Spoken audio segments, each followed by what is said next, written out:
السلام عليكم ورحمة الله وبركاته. أعوذ بالله من الشيطان الرجيم. بسم الله الرحمن الرحيم. الحمد لله وحده والصلاة والسلام على من لا نبي ولا رسول بعده سيدنا وحبيبنا وحبيب الله محمد ابن عبد الله صلوات الله وسلامه عليه. My respected brothers and sisters, may Allah's peace, His guidance, His mercy, His protection, and His forgiveness be with you in this life and the next stage of life, the stage of qabr, the grave, and inshallah on day of judgment. Ameen, thumma ameen.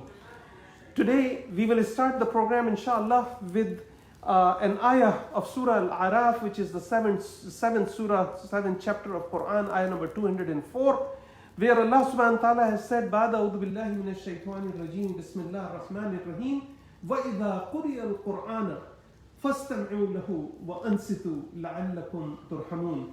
And when Quran is recited, means studied or talked about, are we discussing Quran, studying Quran, listen to it and pay attention to it and be silent if you want to receive mercy of Allah.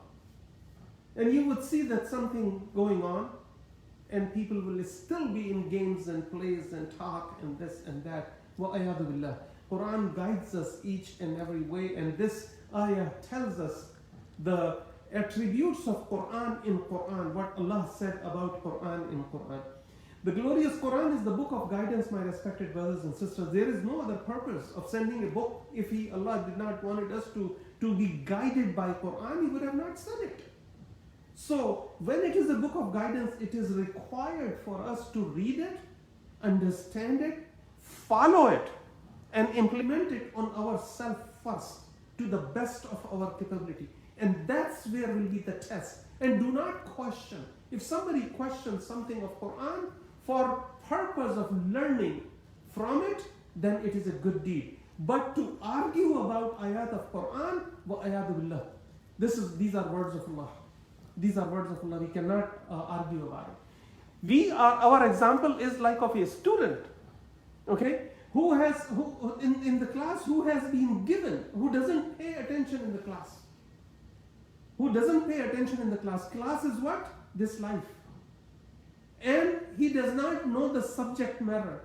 And what is the subject matter is Quran and Sunnah Muhammad sallallahu alayhi wa sallam, the authentic Sunnah of Rasulullah sallallahu alayhi wa sallam. And after that, Quran and those who have knowledge continuously give us repeated warnings, but we still do not learn. What that student like me going to do in qabr and on day of judgment, when the question will be asked, what happened to all that time? Where did you spend? Which we gave you, you know? So it is said that those who have, some of the scholars have written that they are not saying anything against Allah's orders or anything what Allah has decided to do with them, but they say that what if it would have been much better if I would have died before I reached the age of puberty, that I become responsible for my own actions. It would have been much better than if I would have died then. For ayat billah, Allah has given us this life. We need to know. So today, inshallah, we are going to discuss the ayah number 258. So first we will have the recitation and then translation and then tafsir of that ayah. أعوذ بالله من الشيطان الرجيم. بسم الله الرحمن الرحيم. ألم تر إلى الذي هاج إبراهيم في ربه أن آتاه الله الملك إذ قال إبراهيم ربي الذي يحيي ويميت قال أنا أحيي وأميت قال إبراهيم فإن الله يأتي بالشمس من المشرق فات بها من المغرب فبهت الذي كفر والله لا يهدي القوم الظالمين. صدق الله العظيم. the translation of this ayah, my respected brothers and sisters, have you not considered the one who argued with Ibrahim about his Lord, as Allah had given him the kingdom? When Ibrahim said, my Lord is the one who gives life and causes death, he said, I give life and I cause death. Ibrahim said, indeed, Allah brings the sun from the east, then bring it from the west. Bring it up from the west. So the disbeliever became astonished, completely shocked. And Allah does not guide the wrongdoer people. Sadaqallahu al-Azim. The tafsir of ayah, my respected brothers and sisters, especially in case of this ayah, we need to understand the topic. Why Allah subhanahu wa ta'ala, after Ayat al-Kursi and 2 ayat after that, is talking about Ibrahim alayhi salam. Because in the ayah before it, ayah number 257, before Ramadan, we were on ayah number 256 and 257. Ayat al-Kursi is ayah number 255 of Surah Al-Baqarah, the second chapter. In 257, we learn that Allahu waliyul ladina amanu yukhrijuhum min adh-dhulumati ila an-nur. Allah subhanahu wa ta'ala is friend of those who believe on Him. He takes them out from the darkness of the misguidance, darkness of the ways of loss, and brings them to the ways of success. He brings them, from the darkness into the light. Allahu waliyul ladina amanu yukhrijuhum min adh-dhulumati ila an-nur. Further, it says in the next portion, وَالَّذِينَ كَفَرُوا أَوْلِيَاؤُهُمُ الطَّاغُوتُ يُخْرِجُونَهُم مِنَ النُّورِ إِلَى الظُّلُمَاتِ. Allah, when He is talking about Himself, He is talking in singular. Allahu wali. Did not say awliya. Astaghfirullah, na'udhu. He said Allahu wali. Single. There is no other wali other than Allah subhanahu wa ta'ala. And there is no Allah than the Lord Almighty Himself. Nothing is, no deity worthy of worship but Allah subhanahu wa ta'ala. So, when it comes to Taghut, the shaitan and the people, his followers, the bad people around him, those who take us from the good path, the path of light, to the path of darkness. Allah subhanahu wa ta'ala called them what? Taghut. And then talks about them in a plural. Said, وَالَّذِينَ كَفَرُوا أَوْلِيَاؤُهُمُ الطَّاغُوتُ. That their friends are the Taghut and his friends. يُخْرِجُهُم مِّنَ النُّورِ إِلَى الظُّلُمَاتِ. That he takes them out from the path of guidance and the light of truth to the path of defiance, the darkness of defiance and deceit. It takes them, make them lose this life, and the purpose of life fails.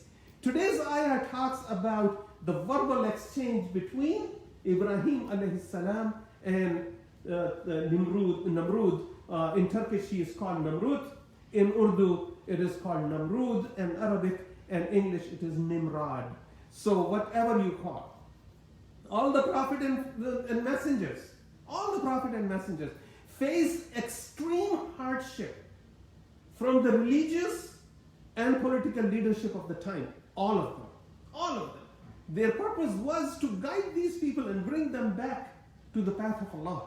And they are lost because those political and religious leaders, majority of the religious leaders, have made them go on the path of loss, path of darkness, from the light taking them to darkness. So they always have extreme hardship in the hands of those people. Almighty Allah appointed Sayyidina Ibrahim alayhi salam as the messenger and a prophet.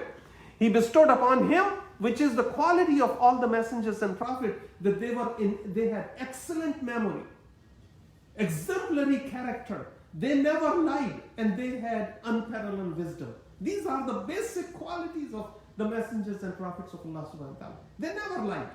They had unparalleled wisdom, they have excellent memory, and they have exemplary character and behavior. And nobody can pinpoint a thing which was prevailing in that environment, that everybody used to do that. So prophets of Allah of all times never went to those mistakes, never committed those mistakes or sins, or knowingly did something.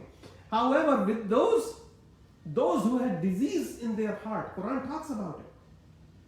في قلوبهم مرض فزادهم الله مرضا.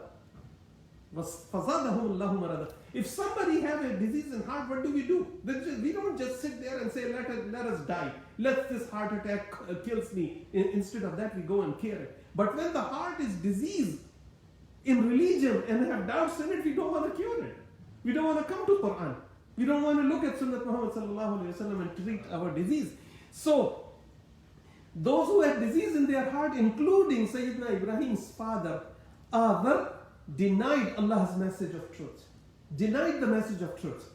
Sayyidina Abdullah ibn Abbas, Mujahid, Qatada, Al-Rabi ibn Anas, As-Suddi, Ibn Ishaq, and Zayd bin Aslam, and Tafsir Al-Qur'an said that expression Alam Tara, the ayah starts from Alam Tara. So Alam Tara literally means have you seen? Have you seen? Have you heard? Do you know? Do you understand? Do you comprehend what happened in such and such? It is used in Arabic language to mention an event which is astonishing, surprising, and shocking. Alam Tara. Sayyidina Ibrahim alayhi salam was born in the city of Shanli Urfa. Shanli means the magnificent, with the Shan, as you say it in Urdu. In Urfa province of Turkey, which is about 800 miles from Istanbul and about 50 miles from the outer skirts of another province called Adiyaman. And we will come to why am I mentioning Adiyaman in the Tafsir program.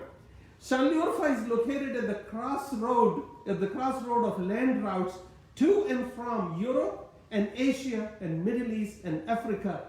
Just about every warrior king and their armies marched through that area to go or come back, and they left their mark, they left their culture, like the Babylonians, the Egyptians, the Alexander the Great, the Greeks, the Romans, the Muslims, Seljuk, Turks under the leadership of Sultan Salahuddin al-Ayyubi, rahmatullah alayh.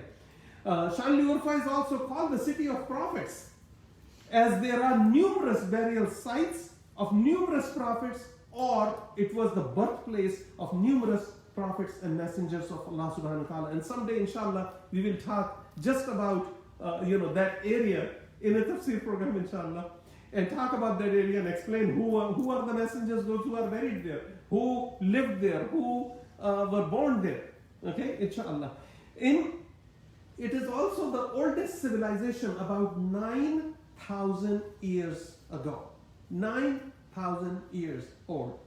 In Urfa, in a place called Gobekli Tepe, are the ruins of world's first place of worship, and an entire city dated back to more than 11,000 years, and it is designated at UNESCO's World Heritage Site. It is not something because I'm Turkish, so I would just saying things about Turkey.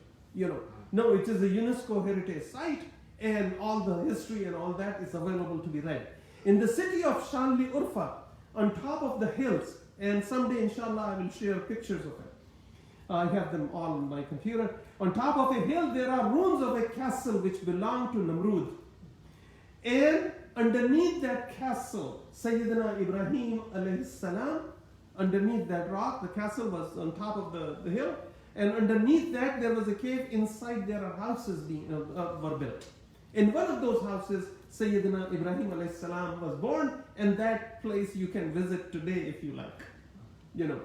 At that palace of Nimrod, the first dialogue, the dialogue mentioned in this ayah number 258, took place, transpired in that palace. That's why I mentioned it. And Sayyidina Ibrahim alayhi salam, because when he asked questions, Nimrod asked him questions, and he cannot answer, and Sayyidina Ibrahim alayhi salam answered, but when Sayyidina Ibrahim alayhi salam asked him a question back, he couldn't answer. So he decided that Ibrahim alayhi salam should be burned alive.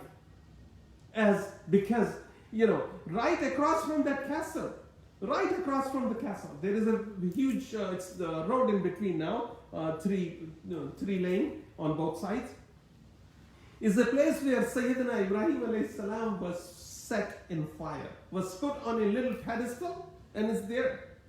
And he was set on, and there was a bonfire created around him. and he was in the middle. And Sayyidina Ibrahim alayhi salam was put there. Referring to that incident, Almighty Allah subhanahu wa ta'ala in chapter Al-Anbiya, which is the 21st chapter, ayah number 69 and 70, Allah subhanahu wa ta'ala said, قُلْنَا يَا نَارُ كُونِي بَرْدًا وَالسَّلَامٌ عَلَى إِبْرَاهِيمَ وَأَرَادُوا بِهِ كَيْدًا فَجَعَلْنَاهُمْ الْأَخْسَرِينَ. Allah said, oh fire, become cool and become safe for Ibrahim, protect Ibrahim. And they wanted to harm him, but we made them the worst losers and protected Ibrahim. What happened? The water, where Ibrahim alayhi salam was sitting, and all around him was pieces of wood, the firewood they put. And after they put him in there, they lit the fire.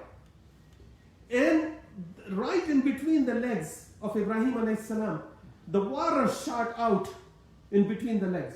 And when the water shoot out, what happens when it goes up? When it is coming down, it comes down like an umbrella. Right?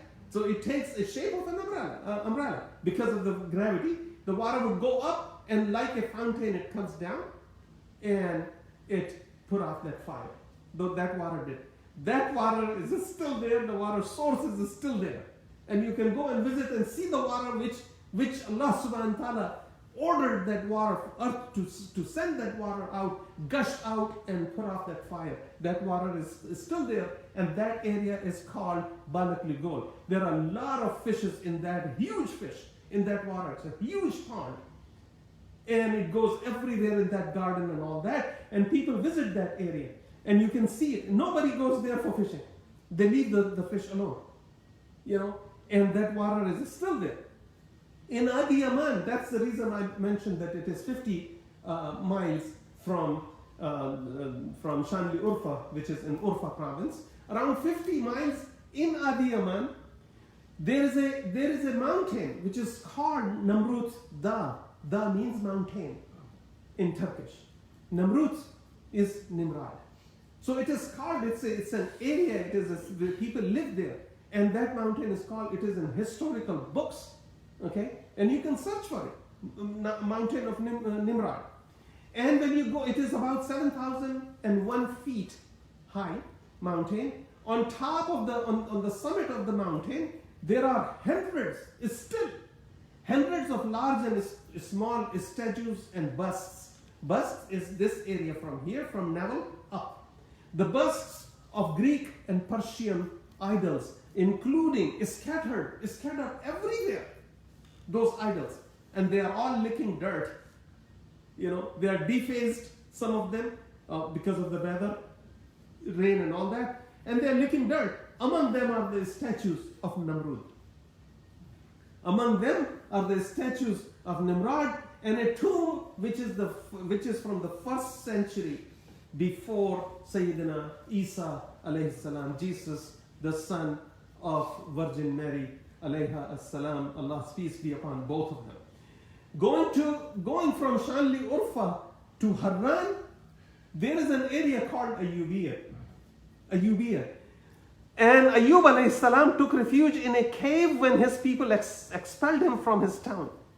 That is there Sayyidina Ayyub prayed, and Quran talks about it in chapter Al-Anbiya, 21st chapter, ayah number 83. And Ayyub alayhi salam said, Ba'da billahi minash shaitanir rajim, bismillahir rahmanir rahim. Allah subhanahu wa ta'ala is saying, wa Ayyuba iz nada rabbahu anni massani ad-durru wa anta arhamur rahimin.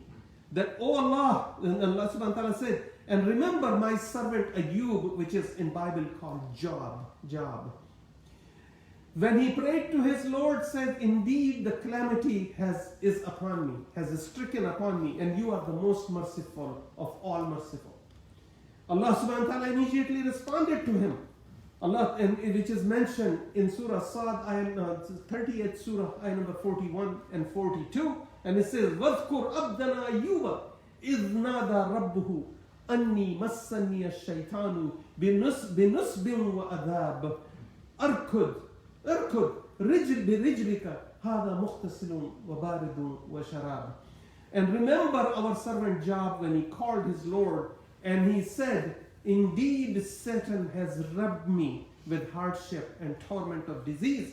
And we said, Allah subhanahu wa ta'ala said, we said, strike the ground with your foot, and there comes a spring for a cool bath and to drink it. Take shower with it, take bath with it, and drink it. Wash yourself. That water is still flowing. It's in the well, and people go there and fill up that water. That's one of the water sources which is mentioned in Quran. Few miles down the road from Haran, there is Shuaib Shahar. Means city of Shuaib alayhi salam, which is underground. Shuaib alayhi salam's house is there, and people are still living in that area. Is still living in that area from that time. It is close to, if you are going towards the border of Syria from Haran. You will go to Urfa. From Urfa you will go to Ayyubiyah, and you see the road to Haran by the Haran University there, and you turn right and you go straight. In Haran, then Shuaib Shahar, and after Shuaib Shahar, you will come to the areas where Sayyidina Yaqub alayhi salam,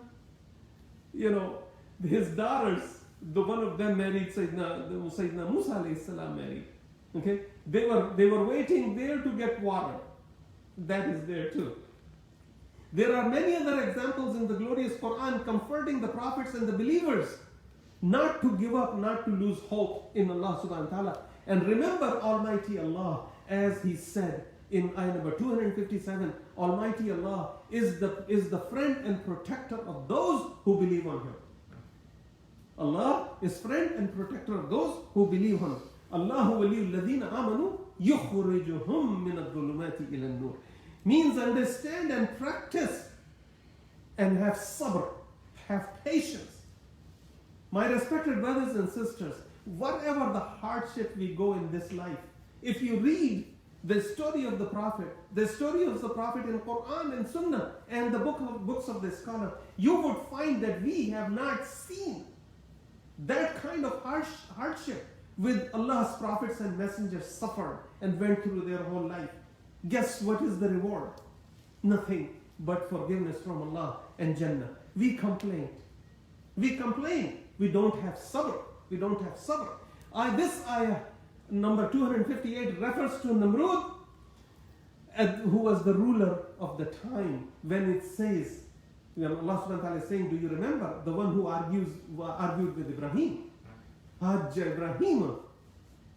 That the one who argued with Ibrahim about his Lord.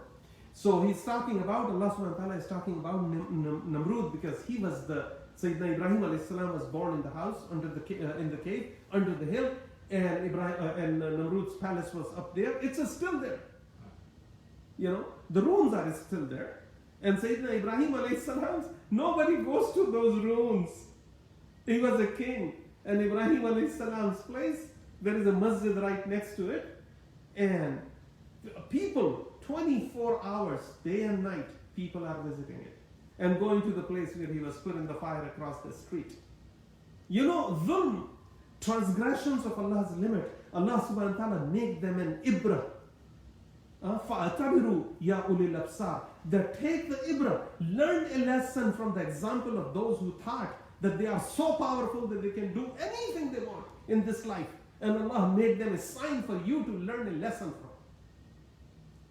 And on the other hand, there were those who were sabirin. Allah subhanahu wa ta'ala said, وَبَشِّرِ الصَّابِرِينَ الَّذِينَ إِذَا أَصَابَتْهُمْ مُصِيبَةٌ قَالُوا إِنَّا لِلَّهِ وَإِنَّا إِلَيْهِ رَاجِعُونَ.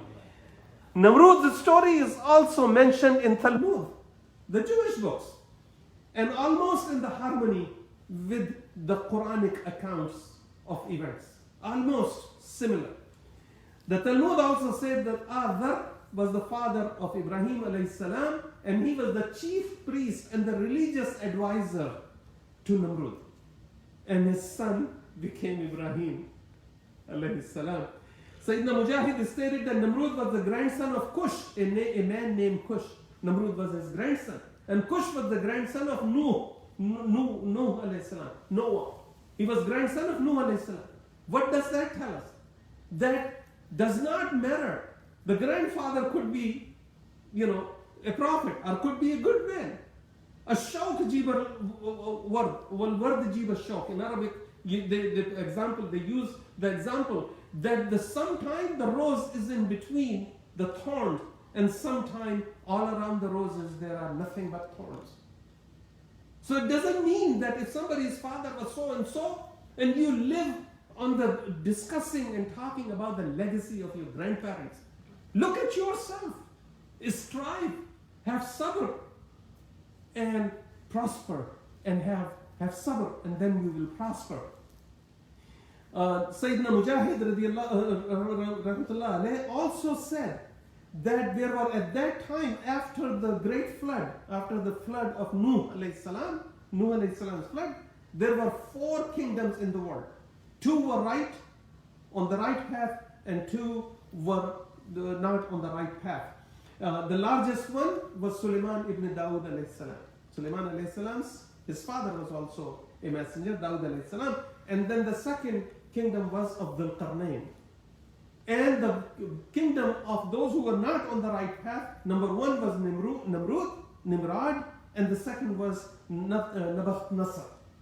Okay? So, it's not important to remember those things, but I'm just mentioning it. When Ibrahim alayhi salam received the guidance from Almighty Allah, he was ordained to preach.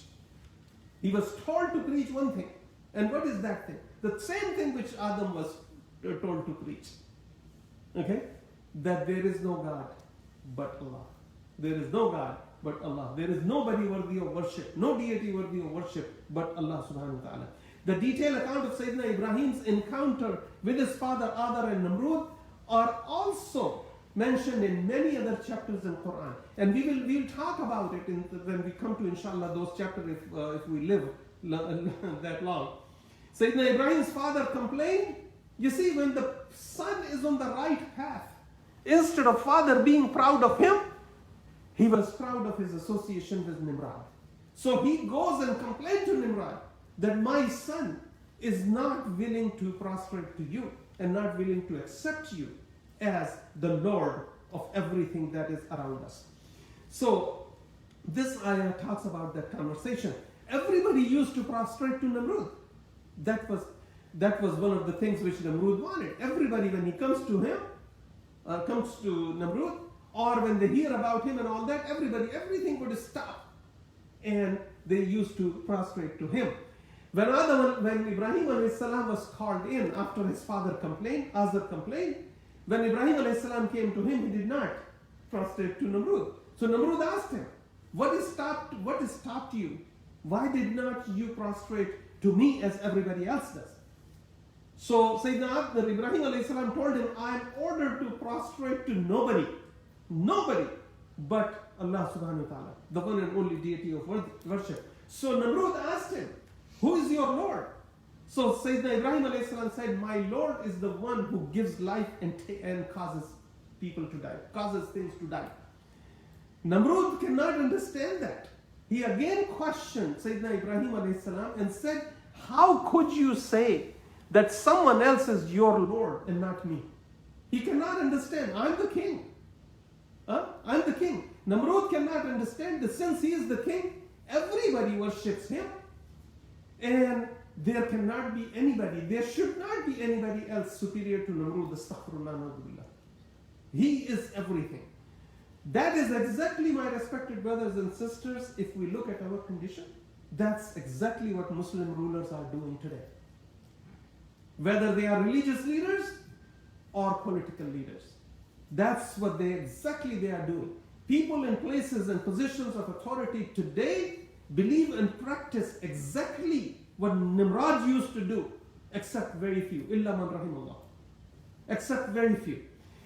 False pride, me and nobody, I'm here forever, I'm rich, this is all mine, I have control over everything in my domain, I give and take life, I even give and take life, and I control the provision of people. You know? And some of them got, some of them even considered themselves being appointed by Allah subhanahu wa ta'ala as the ruler on the land. Astaghfirullah. You know, the blatant message is that which you hear it is still today from the living leaders in Muslim majority countries. There are no Muslim countries in the world. There are countries where Muslims are in majority. Let's understand that. And let's agree on it. Don't tarnish the image of Islam by calling those countries as Muslim countries. No, they are countries where Muslims are in majority. And it says, the message is that if you don't worship me, if you are against me and do not obey my orders, then your life, I can take your life. What is it? Ana uhyi wa umit. That's what Nimrod said. I give life and I take life. And there are these. That is not something new. My respected brothers and sisters, Shaitan did the same thing. When he found out that Allah subhanahu wa ta'ala is not appointing him as his representative, but creating Adam as a representative, the jealousy and envy started immediately. And he went after Adam alayhi salam and his wife and then all his progeny and our best friend. If you have a list of friends, our best friend is astaghfirullah na'udhu billah, Iblis is our best friend. Shaitan is our best friend. And we chose him as our best friend because we continue to follow his path. What he tells us, we do it without questioning. Today we see the majority of the people acknowledge Allah to be the Lord of all lords. They'll say, yeah, La ilaha illallah Muhammadur Rasulullah. They will say that. They will say that they are. However, they do not acknowledge him as the only deity worthy of worship, whose legislations and orders must be followed to the best of our capability. It is denying Allah being the only deity worthy of worship when we don't follow what Allah said. What kind of hypocrisy is this? We say Allah is the only deity worthy of worship, but we don't follow his legislations, his rules. We don't follow it. Majority of religious and political leadership wants themselves to be treated as idols, as the idols that Nimrod has. You still have in Gobekli Tepe in Adiyaman. On that summit, you still have those idols. Some are standing, some are licking dirt. This is why, for people to know that if Allah wanted and you cross the limits of Allah subhanahu wa ta'ala, He will punish. And He will punish very severely. It is okay. We, the majority of religious and political leadership, wants to be treated as, to be taken as idols. It is okay if people do not submit.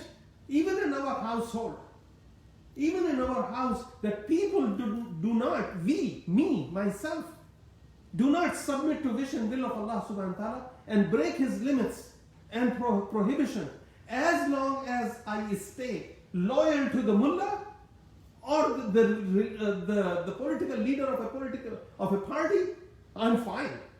I can deny Allah and His rights, but I can favor this guy or the mullah we pray behind. And you are told that you are okay as long as you follow me. From very young age, and we need to understand that. I'm going in a little bit detail. We have time, 28 more minutes. From the very young age, against the teaching of all religions, Christianity, Judaism, Islam, no matter what, we are told from the very, very young age to divide our faith in two different categories. In two categories. One is Allah created everything we see.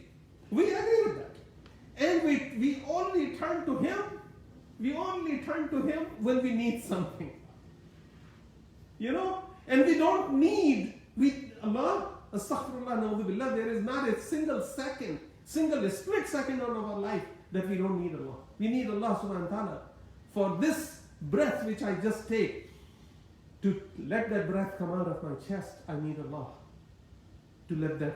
For me to inhale and exhale, I need Allah. We don't understand that. However, we must reach it. We are taught by our parents, by our masajid, by our churches, by our synagogue, that if we need to connect with Allah, we need to go to Him through spirits, through angels, through jinns, through some saint, some dead or alive people, or a sheikh, and several other beings. And we must go to them with donations and offering to approach Allah. Astaghfirullah, na'udhu billah. That is against the basic teaching of Islam.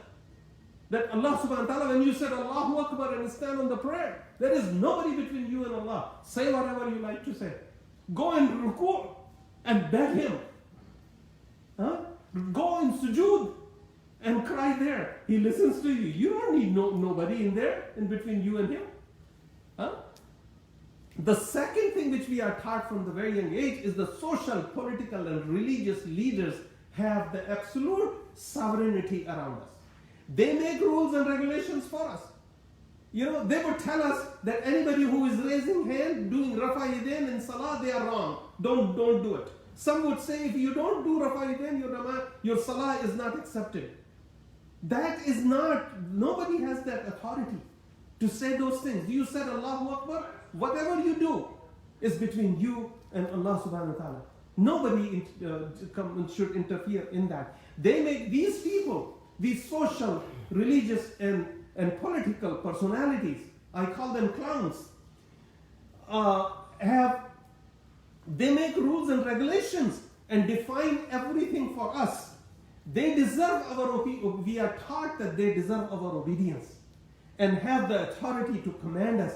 We at will, knowingly, willingly, we have a will. And on regular basis, unfortunately, we continue to add other clowns and characters in the circus we believe in. This is a circus if there is in your belief system, there is anybody other than Allah subhanahu wa ta'ala. And after that, if you want to understand something, Sunnat Muhammad sallallahu alayhi wa sallam. And then after that, what Ashab al-Nabi sallallahu alayhi wa sallam said, which does not contradict Quran or Sunnah. There is nothing wrong with it. These fake, we have created, my respected brothers and sisters, such as merciless royal families. We have given them names. Some of them are ruling the same place for 100 years or 150 years. That tells that if this is the only family in your country who can rule, then rest of you are idiots. These are the only good people, those who should be ruling your country. Fake religious and political leaders, rich and famous of the society, and places where we can get any worldly benefit, we love to do that and we love to follow it. The fake religious personality and the rich and famous, the corrupt political and religious leaders cooperate with each other. On your face, they will go against each other. So you join one or the other. But behind the back, they all cooperate with each other. They go to each other's parties. They sit there, they have their family relationship. So-and-so's daughter is married to so-and-so's son. But they are political opponents. It's all politics. Just to make monkeys out of the common people. The statue and bust are among all other statues and busts are found in Göbekli Tepe in Abu Yaman. And one of the statues and several other busts and statues are of Nimrod. And he called himself God, astaghfirullah, na'udhu billah. Today he is eating dirt.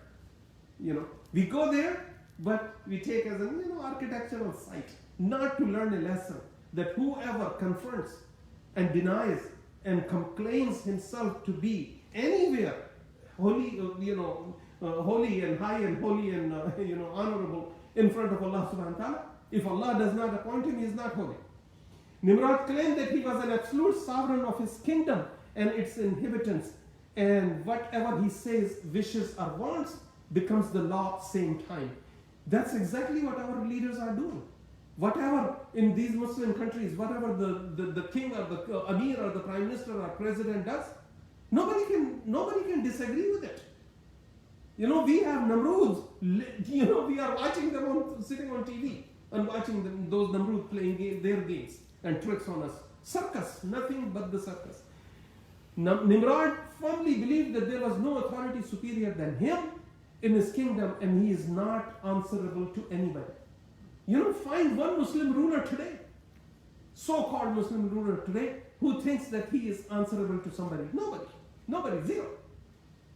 He is the whole, all in all. Nimrod believes that everybody. You see, these are the lessons of Quran. We have to apply that in our daily lives. what we go through, what we see.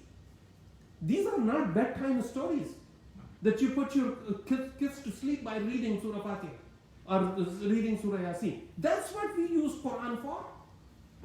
Somebody is sick, read this ayah. Somebody is having headache, read that ayah. When you're living and everything is hunky-dory, you don't go to Quran. That's being against the purpose of revelation of Quran. On the other hand, Almighty Allah says in chapter An-Nahl, 16th chapter, ayah number 120, and he says, indeed, Ibrahim was a comprehensive leader. Look what he says about Nimrod. And look what he says about Ibrahim. He was devoutly obedient to Allah, okay, believing in truth, and he was not one of those who was associating anybody with Allah subhanahu wa ta'ala. That's what we are supposed to be. That's what we are supposed to be. That's what takes you to Jannah, to the paradise. Not your family, not you belong to so and so sheikh, or you standing behind such and such person, or you give donation to such and such place. None of that. None of that. How devout you are to Allah subhanahu wa ta'ala first. And whoever following his limits, you follow him, that's also a good deed. The first good deed, to understand Book of Allah and follow it to the best of your capability. Ibrahim became a threat to Nimrod. His leadership, his self-made national religion. He created a religion that worshipping me, prostrating me, is the religion. That's what Nimrod did. His national religion is royal gang. His royal gang, and the question was, how long are they going to tolerate Sayyidina Ibrahim alayhi salam's activities in that kingdom? Nimrod says, I'm the Lord who gives life and death.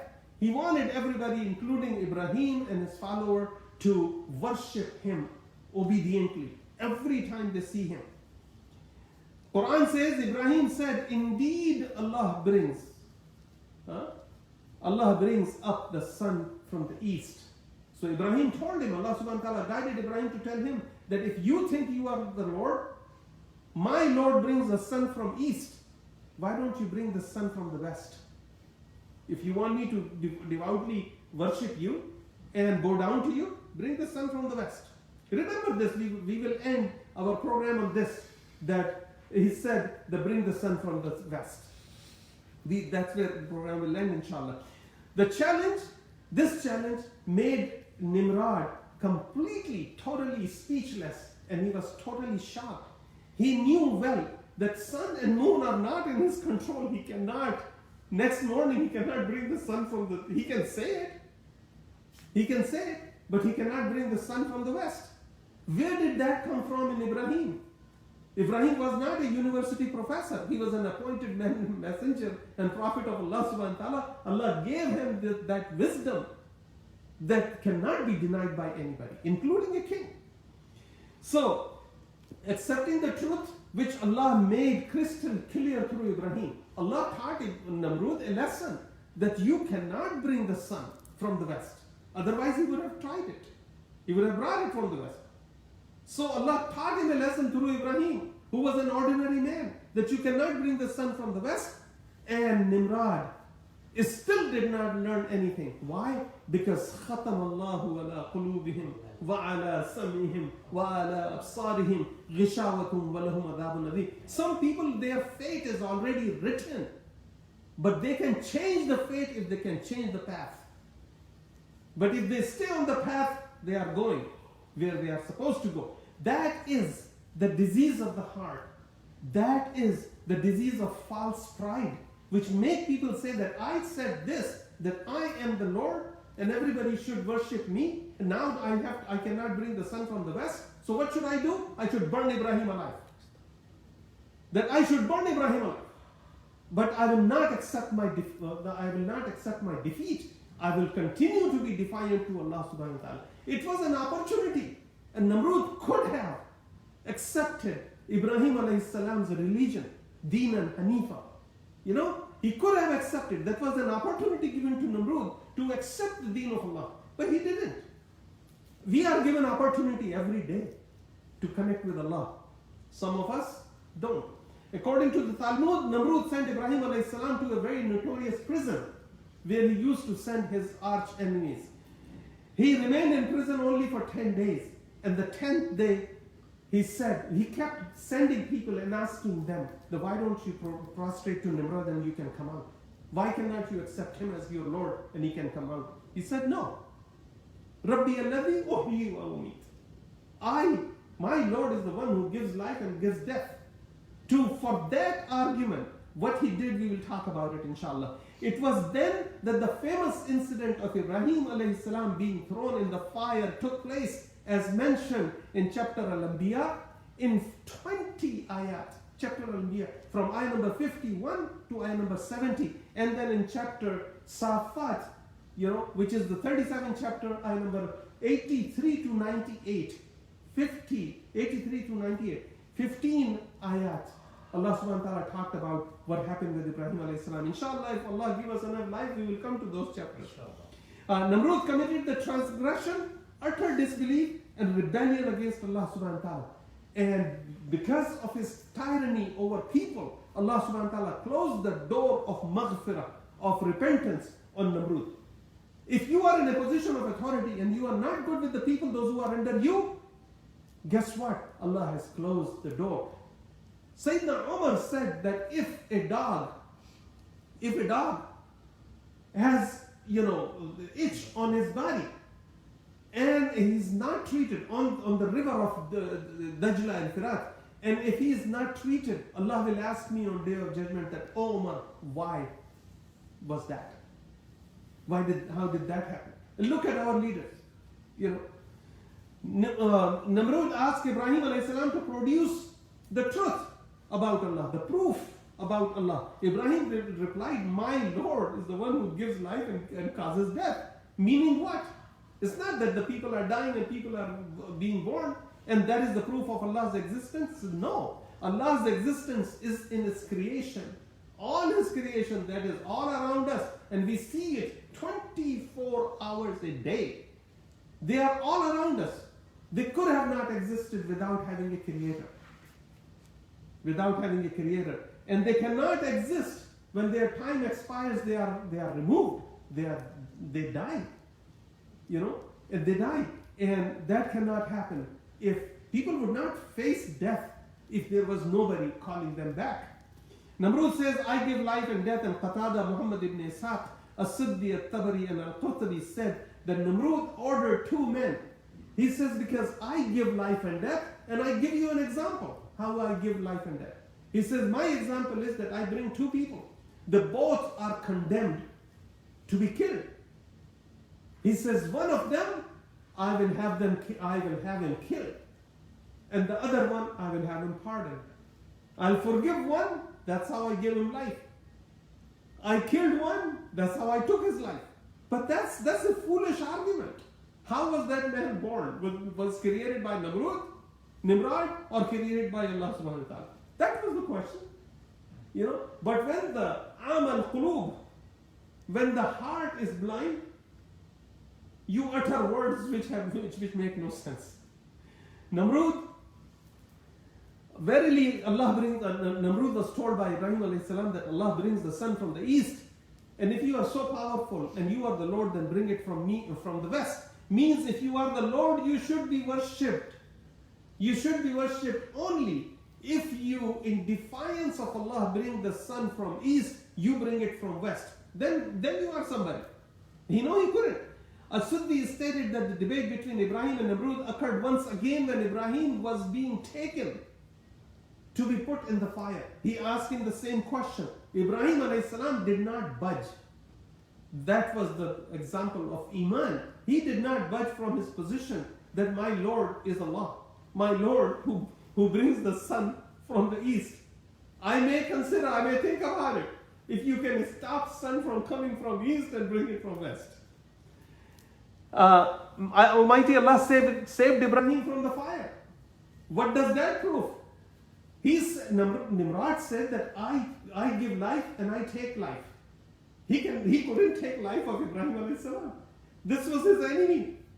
That he considered him his enemy. Though he was son of his religious advisor and chief priest of Nimrod's government. But Nimrod cannot punish Ibrahim, could not kill him. So Ibrahim beat him through Allah's orders and Allah's help. beat him in both arguments. He couldn't bring the sun from the west, and he could not, the Lord of that kingdom, he used to call himself, okay, cannot kill one of his enemies, Ibrahim. Put him in fire, Allah put off the fire. Ibrahim walked away. As-Suddi and Al-Qur'an said when Ibrahim emerged alive from the fire, they brought him back to the king. They brought him back. He did not run away. He stood there. When he came out, the fire was shut off, put off. He stayed where he was put. Means he challenged him. Okay, you wanted to kill me now. The fire is off. Try it again. You know. So once again, Nimrod asked him, who is your Lord? He replied, it's the same thing. My Lord is the one who gives life and takes life. The truth was proven again that he wanted Ibrahim to burn alive, but he couldn't burn him alive.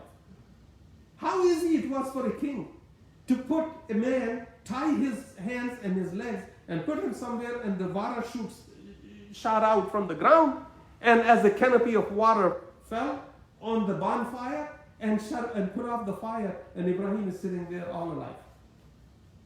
He was still, his hands and legs were still tied, so they came, they opened him and brought him to Nimrod, and he asked him again. He says, I told you. Allah gives the life, and Allah gives the death, not you. As for the challenge to the sunrise from the west, that is also, my respected brothers and sisters, that is also in the hands of Allah subhanahu wa ta'ala.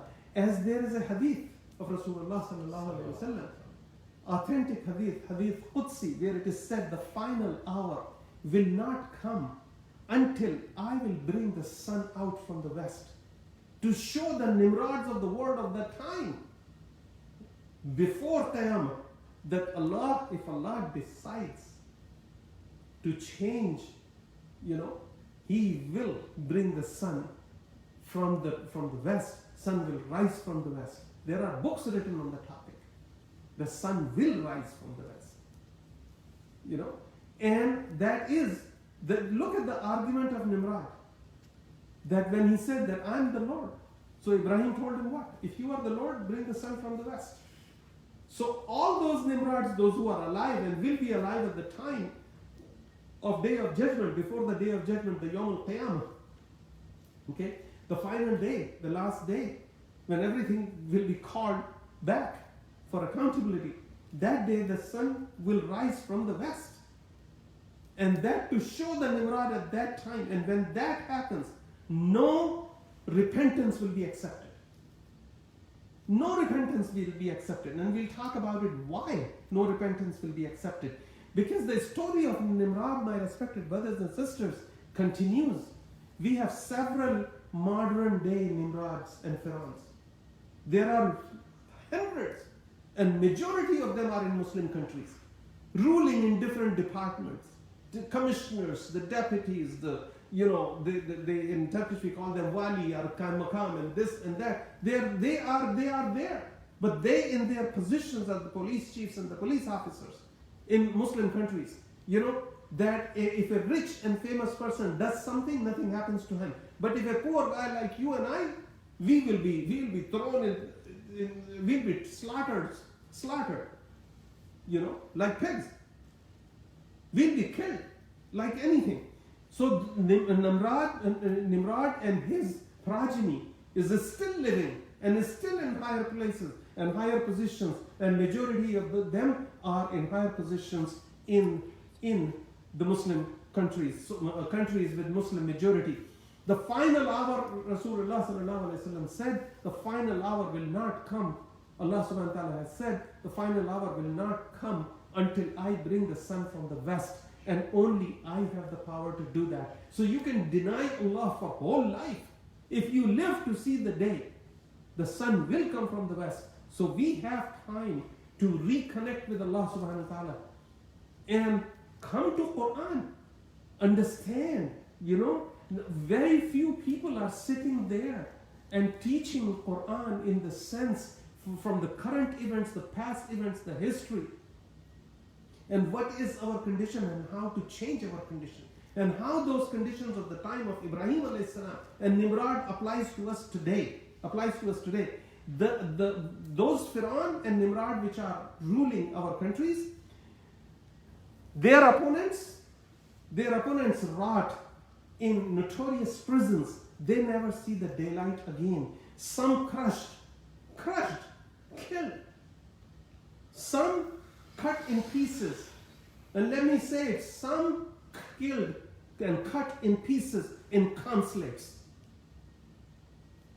And then we deny that we didn't do it. Who did? Different punishments, different faces, similar Nimrod, similar Fir'aun. And the Ummah of Muhammad sallallahu alayhi wasallam is unfortunately in the hands of Fir'aun and Nimrod as political leaders, and a lot of religious leaders also. Everything is around donations. We need to understand, while Nimrod's bust and his statue, we have 5 minutes, while Nimrod's bust and his statue are licking dirt in Adiyaman, in Göbekli Tepe, in Adiyaman, 7,100 feet height mountain. When they are licking dirt there, Ibrahim alayhi salam is honored in Quran 69 times. Allah talks about Ibrahim. 69 times Allah subhanahu wa ta'ala talk about Ibrahim. And then Allah subhanahu wa ta'ala called him that Ibrahim himself is one of the most comprehensive leaders.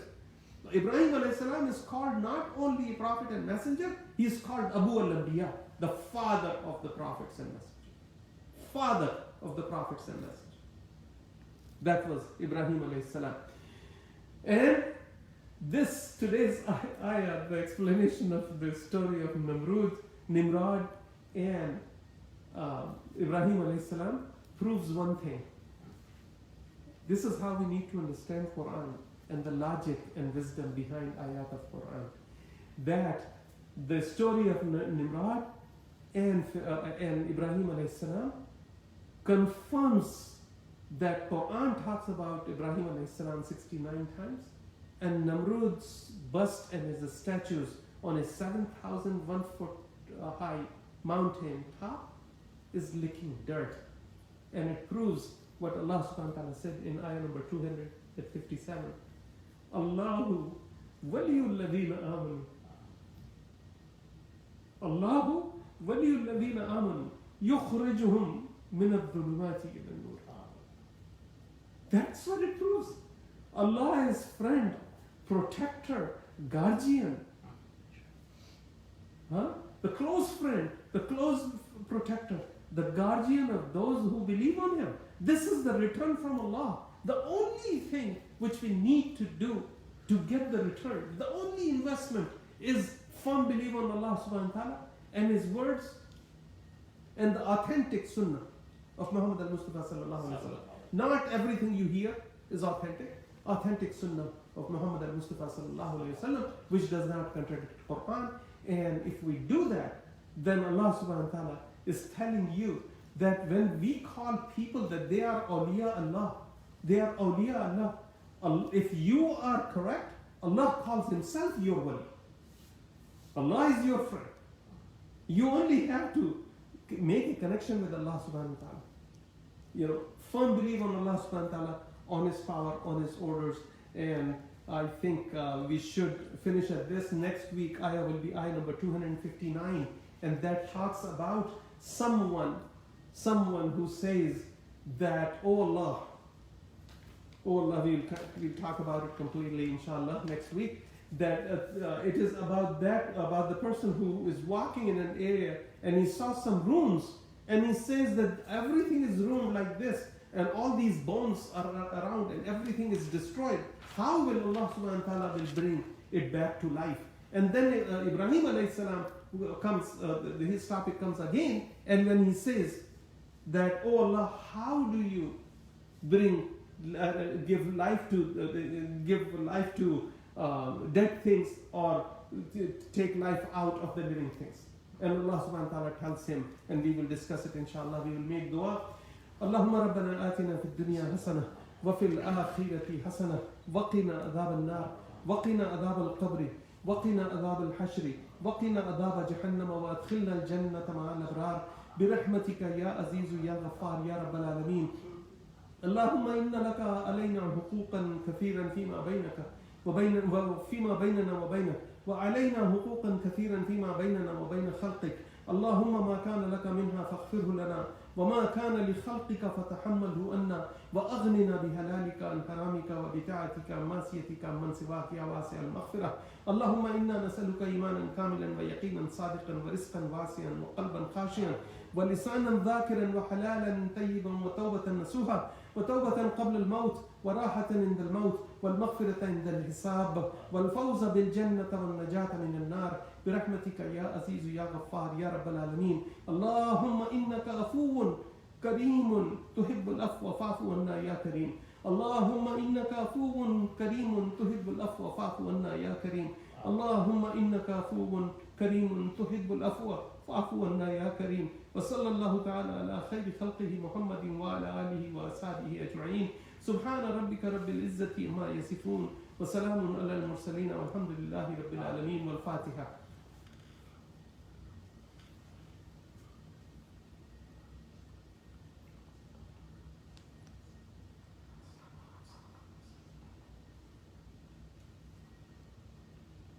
La ilaha illallah Muhammadur Rasulullah. Thank you for coming. Thank you for joining the program. Inshallah, next week, same place, same time.